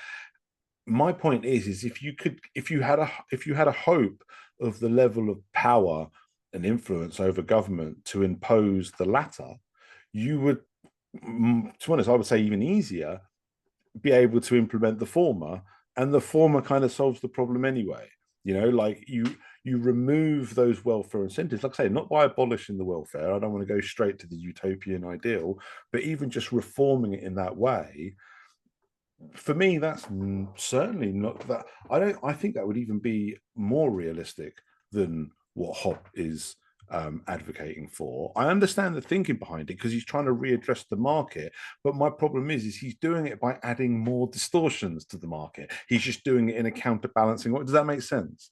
Like, yeah, I get what you're saying. Like, essentially, if you have the welfare state as, a state entity, and then your solution is to add immigration controls as a state entity, it kind of increases the government overall, even though you're trying to yeah, I understand that point, but I think the larger reason he's saying that is because that would be a much more, in many areas, a much more plausible solution, or a plausible way to prevent the distortion of those resources. Like, if you just look at Trump, like, he's a massive phenomena that is essentially um, like doing a border hawk position.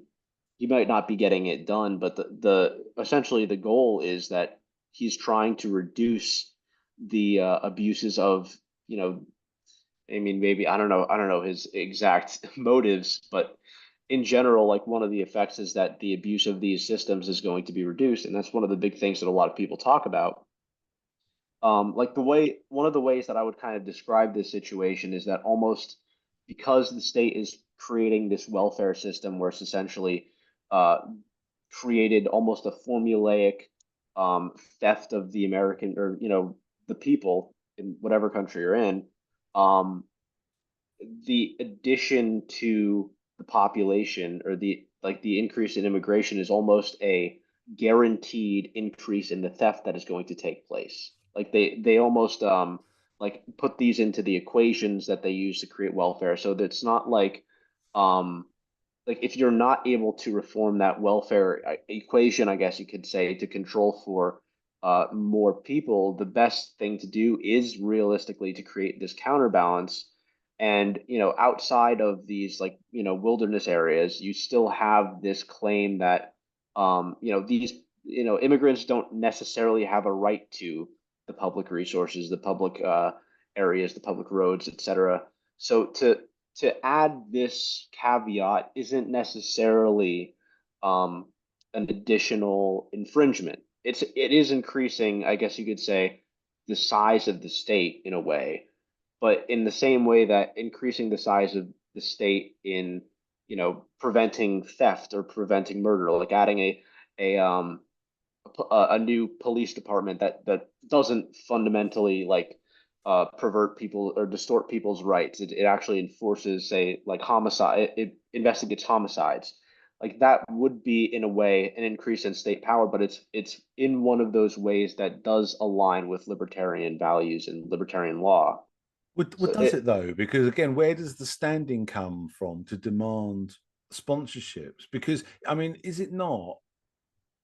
And tell me if you disagree with this, but because the way I look at it is these sponsorships is kind of, it's a little bit like the tariff thing with commodities. It's like adding a tariff, but to people, to the labor side of it instead of to the commodity side of it. It's like, okay, because if I've got a, like, for example, if I want to hire somebody from, say I want to hire someone from Nigeria to come over here and work, my point is if there's all this sponsorship, I'm not going to do that, or I'm only going to do it if he's like so worth it, because and I understand there's certain positive implications behind that, because like, okay, well, he's only coming over if he's really worth it. But the problem is it's an artificial inflation of the true cost. It's another market distortion, because it shouldn't cost me all of the insurances and sponsorships and all the extra liabilities to hire the Nigerian guy when it doesn't cost me that to hire the Scotsman. You know what I mean? It's like,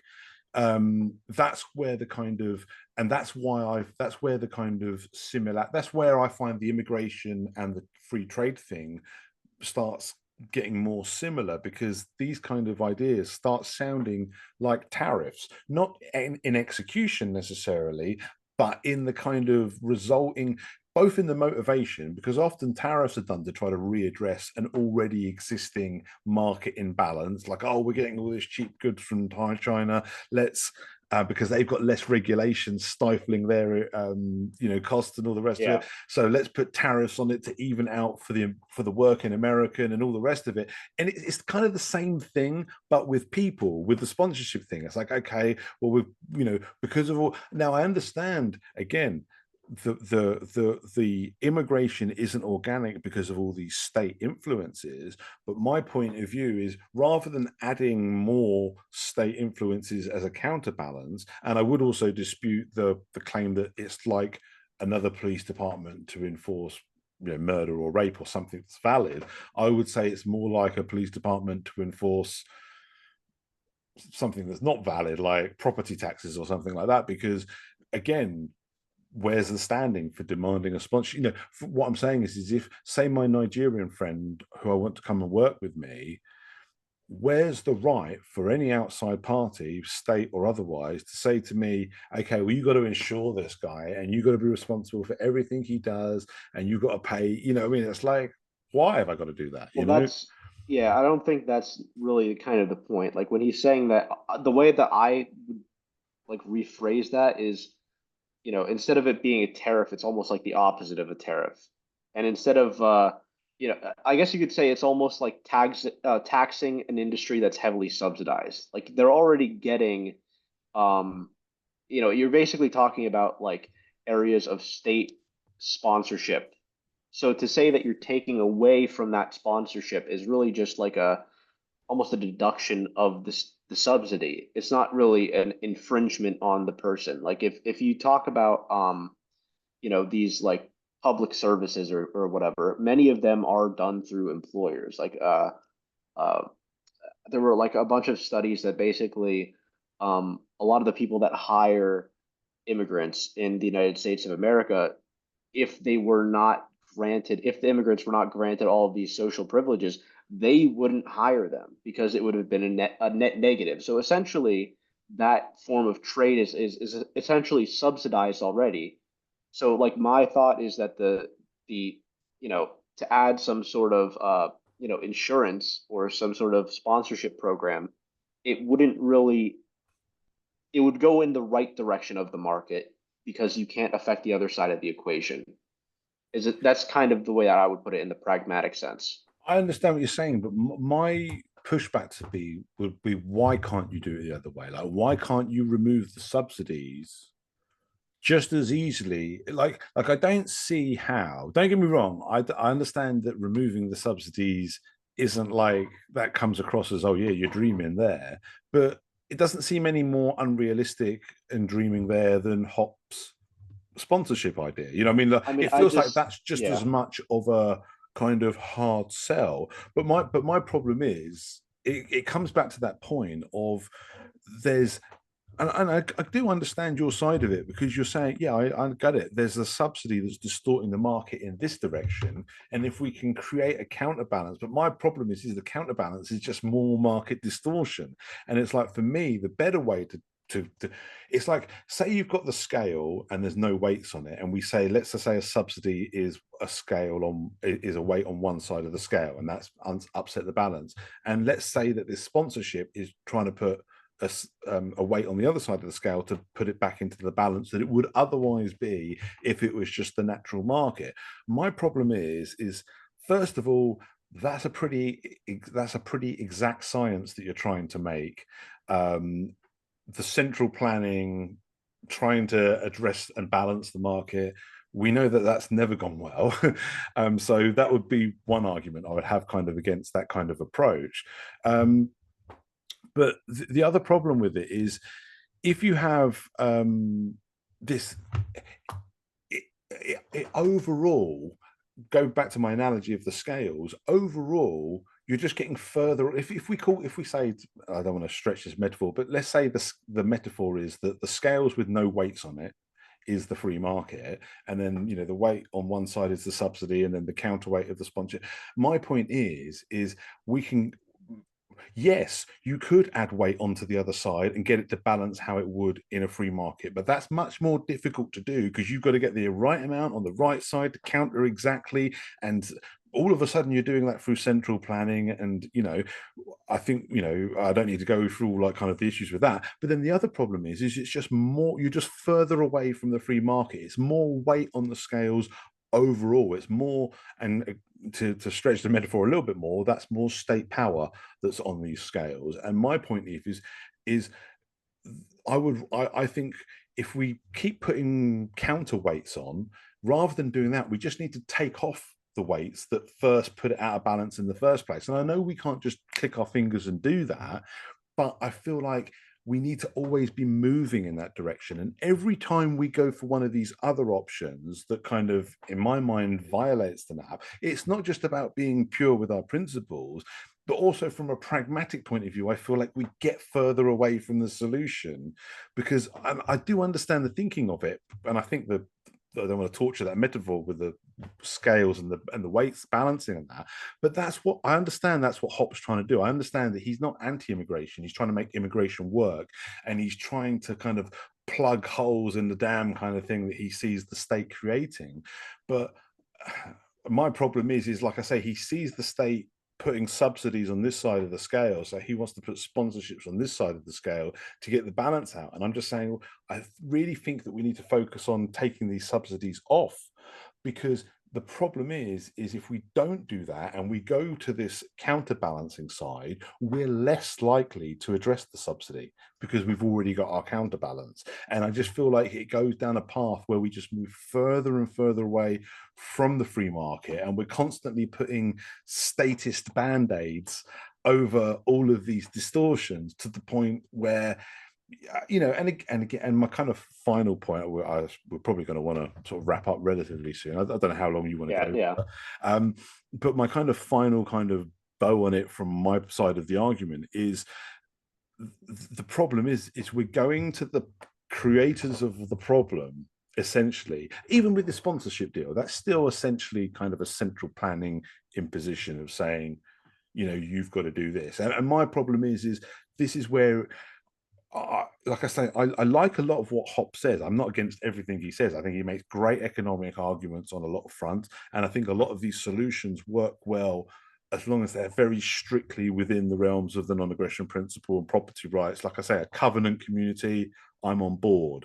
As soon as it becomes a state, I'm off board, for the reasons I've given. And I just think that those same arguments do transpose to the immigration and the border arguments, because the same problems come from Hop's kind of solutions of, okay, well, we can do this, we can have sponsorship. It's like when oh, I forget, Chase Oliver, the guy who's Yeah, he often talks about, he's kind of more on my side, if you like, yeah. of this, but even he gets it wrong, because he talks about, oh, I want to create this Ellis Island kind of situation and stuff. And again, I get where he's coming from, but it's not it's not the solution. We all know what the solution is, and I understand why the solution seems unrealistic, but we don't have to confuse the end goal with every little step in that direction.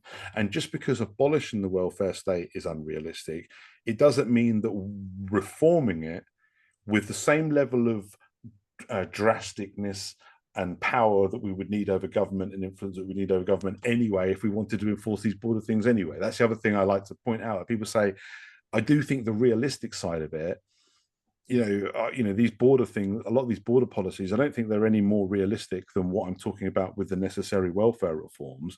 But I do think that even if you went down either path, I think the border path is one where you're spending more, you're giving government more power, you're distorting the market even more. You know what I mean? And even these sponsorship things, as well-meaning as they are, and I do understand the logic behind them, I just think it's adding more into that central planning, messing with the market. And I think we need to free the market up more, not add more tariffs, more sponsorship requirements, Yeah. more, you know what I'm saying? That's kind of like, I'd say that's kind of like my conclusion. And I'll let you kind of wrap up your side of the argument All and right. give me your final word. Yeah. Because I do understand like entirely the point that you're making, which is that yeah, the solution, the real solution isn't um to add to the state, it would be to subtract from it. The approach that I have is essentially in this condition, there I guess I have two kind of different responses. The first is that if we're talking about solutions, we have to also consider like political viability of those solutions. And, while it's the case that in the present situation, um, like fixing the state is like off the table and, fixing the welfare system is off the table. Immigration in both countries, I think, is, especially in America, is at a point where there is a lot of political viability of doing something like a sponsorship program to kind of right the market in a status way. And I do think that even though it is almost relying on the state in the same way that if a state, monopolizes violence, you still want them to like track down serial killers and things like that. You still want them to administer proper justice. Um, you still like kind of want the state.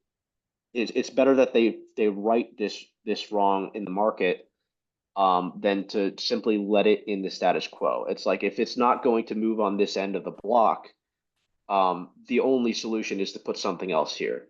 Like an analogy that I would probably make is like if you have, um, if there's a plane and it gets taken over by hijackers while it's 30,000 feet up in the air, like the libertarian solution isn't to say, well, the pilot's dead, there isn't any owner on the plane, so we're just going to let it fall into the ocean. The solution is to say, hopefully the hijackers are going to land it first, and then we can deal with the issue of ownership. So it's like when you have like this, like especially in America, like a massive issue of immigration where it's like very concerning in the sense that people do want to solve at least this respect of it. It's kind of not that big of a problem to just say, okay, it's fine if you guys do this. It's better than the alternative, which is to essentially let the country or the resources of the country deteriorate from this subsidy factor that you have, this welfare state that you have, that's just going to essentially strip everything from the common pool. That's realistically the argument that I have. It's just that if you know that one of the like the if you have this in like imbalance and you know that this is not a moving factor, you're not going to be able to change the welfare state within the current frame of reference. It is a better option rather than letting it go, which is almost the it's not necessarily the open borders case, but it's kind of close to that. Rather than letting it go, if you can't take it off, the better thing is to balance it out at least. I understand. Yeah, and to be fair, I think that's probably certainly the main criticism of the kind of quote unquote open borders position is that Yeah. it's like, oh well, we just want to let it burn because we don't want to No, enforce yeah. our borders. And I understand that is I understand that's concern. Sorry, I know I said just give you the last word. I just wanted to kind of speak a little bit on what you said because I get what you're saying, and I think one of the good things about this debate, apart from the fact that I feel like we've had a better debate than I've seen others have, because we're talking about, like we're not arguing about heroin addicts in primary schools and stuff Yeah. like that. We're getting past that and getting onto the nitty gritty of property rights and redressing the market and stuff like that. And I think I don't want to sort of speak for you, and I'll let you have another final word after this. But I think and correct me if I'm wrong on this, but it seems to me that the real disagreement here between us, the only real disagreement, I think, is the pragmatic part that. I mean, maybe there are disagreements on the principles that I haven't picked up on, but we seem to be pretty much in agreement on most of those. But the difference on the pragmatic part seems to be about the fact that you view it less realistic that the welfare reforms I'm talking about that could, alleviate these problems. You feel that that's less realistic than the kind of border reforms, shall we say? Because again, it's Yeah. not an extreme Like, on either. Sorry, go on. I was just going to add that like the welfare is realistically something that should be fixed like with more priority. It has a lot of domestic origins, and like there's a lot of, again, like you said, there's a lot of people that take advantage of that who are citizens. Like if we could solve it through welfare policy, that would be the best. I just don't see that as an option. I see the counterbalancing as a much more practical not solution because it's obviously not a solution, but improvement, I guess. Can I ask? So I don't want to extend it too much longer, but Yeah. can I just? Because I'm genuinely curious on this. Can I ask why you feel? Is it just kind of political will? Do you feel? Why do you feel it's more realistic? Why do you feel like the border thing is more achievable than the welfare reform? Well, I think the main issue is if you just look at politics as almost a I don't know how you would put it, but like a bribery scheme. There's a lot more people who are already in on the take in the welfare system to uh, essentially vote your way out of it. It would probably take a revolution or something like that to get rid of the welfare state. Whereas immigration is something where the immigrants, the people that are actually benefiting from that policy, are not necessarily large amounts of the population. Like you might have select businesses or the immigrants themselves who are often unable to vote. So it's kind of like there's already these like tensions or these among the general public. There's already these uh, like anti-immigration sentiments. In many of them are a result of this like understanding of the abuses of these these welfare systems. But it's just that for them to take the whole welfare system down seems much less likely than for them to kind of just shift the blame or shift the consequences onto this group of immigrants. So Yeah, I mean, I would definitely agree that taking the whole welfare system down versus some kind of border reform, I think, yeah, I think that would be perhaps a bit more desperate. But not taking it fully down, but just reforming it sufficiently so that it's not, open to the exploitation through immigration. That, in my mind, and I'm happy to kind of agree to disagree on that, but I just wanted to clarify that, 'cause like I say, I mean, one of the good things about this debate, I think we've identified a lot of areas where, through clarification of where we're both coming from, I think we've agreed like a lot of common ground and sim where and clarify, but also clarify where we disagree. And it seems like the biggest disagreement is on that pragmatic point where you feel that it's simply a more realistic goal, a more attainable goal to make this kind of immigration reform than it is for the welfare reform that I'm talking about. Although I don't fully agree with that, I do understand where you're coming from because I do agree from a political will point of view and with regards to the sort of sentiment that's being stirred up. I mean, you don't hear Trump talking about welfare reform; you only hear him talking about yeah. immigration stuff, and the same with kind of and the whole conversation, in fact, is in that area. I'm suspicious of that. I feel like there's a reason for that. I don't want to get all like conspiracy theory about it, but I'm almost and this might seem like a really simplified kind of way of putting it, but it's like, imagine you've got this big criminal who robs you, and he's bringing people over and giving them money that he's robbed from you to these people.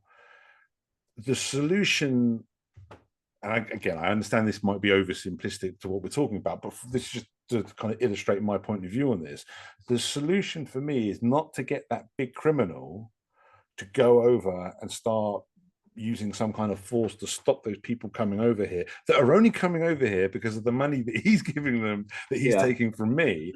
It feels like it should be. I understand where you're coming from and why you think it's not equally realistic, but it feels like it should be equally realistic for me to get that big criminal to stop robbing me and giving the money. Even if I can't get him to stop robbing me, just stop giving the money you robbed from me to them, and then they'll stop coming, and then you don't need more money from me to go over and stop them. That, and that, like I said, I know that's oversimplistic, but that's kind of like to kind of dumb down my argument to its kind of bare basics. That's kind of where I'm coming from. It's like, well, if it does seem more achievable, if the latter does seem more achievable than the former, why? Like, that's something we should be asking. Like, why is, because on the face of it, welfare reform would make more sense. Simply having them not take our money and give it to these people seems to make more sense than giving those same thieves more money to stop the people that are coming over here because of the money that they're giving them. You know what I mean? It's kind of like, the latter, if anything, is more convoluted and more kind of, you're robbing someone to give it back to, I mean, it's kind of, it shouldn't be, but I understand why you think it is, because from a political will point of view, you're probably right. In fact, in the name of charity and goodwill, I will concede that point in this debate to you, that even though I don't think they are, I don't think the border enforcement is more kind of realistic in a real sense. I do agree with you about the perception.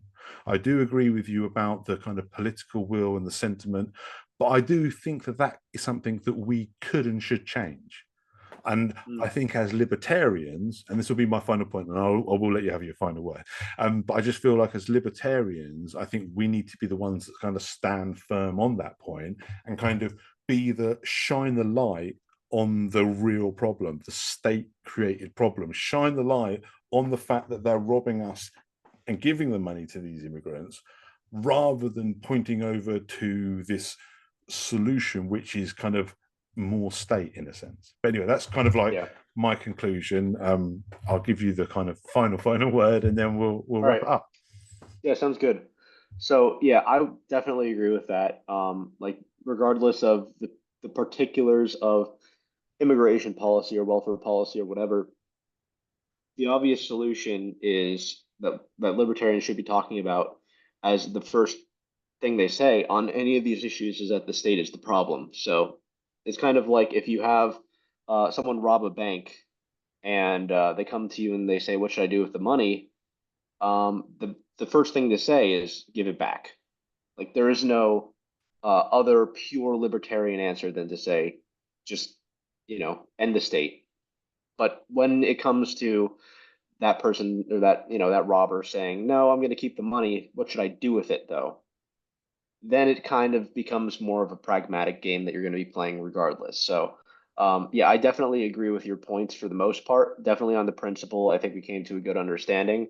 And then, yeah, on the pragmatic aspect of it, I think it's just a difference in opinion or a difference in like political analysis and which is more realistic to have less amount of externalities. But yeah, it was definitely a good debate talking to you. So thanks for having me on. Yeah, you're welcome. I really, like I say, I mean, I really appreciate you taking the time. Oh yeah.